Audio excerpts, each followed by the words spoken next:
চোখের জলে দুই সহকর্মীকে বিদায় জানালো হাওড়া গ্রামীণ জেলা পুলিশ। বৃহস্পতিবার ভোররাতে বাগনান থানার বরুন্দা এলাকায় এক মর্মান্তিক পথ দুর্ঘটনায় প্রাণ হারান বাগনান থানার এসআই সুজয় দাস ও হোমগার্ড পলাশ মণ্ডল।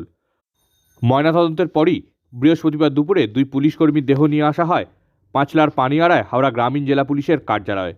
সেখানে হাওড়া গ্রামীণ জেলা পুলিশের পক্ষ থেকে দুই পুলিশকর্মীকে গার্ড অফ অনার দেওয়া হয়।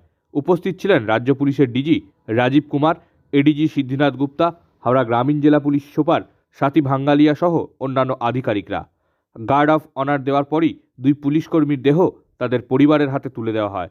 উল্লেখ্য, বৃহস্পতিবার ভোররাতে 16 নম্বর জাতীয় সড়কের কলকাতামুখী লেনে ডিউটি করছিল বাগনান থানার একটি গাড়ি। গাড়িতে চালক সহ মোট 5 জন ছিলেন। একটি মালবাহী গাড়ি পুলিশ গাড়িটিকে ধাক্কা মেরে পালিয়ে যায়। ঘটনাস্থলেই প্রাণ হারান এসআই সুজয় দাস ও হোমগার্ড পলাশ মণ্ডল। বাকি দুই কনস্টেবল ও গাড়ির চালক হাসপাতালে চিকিৎসাধীন। দুই সহকর্মীর মৃত্যুতে শোকের ছায়া নেমেছে পুলিশ মহলে।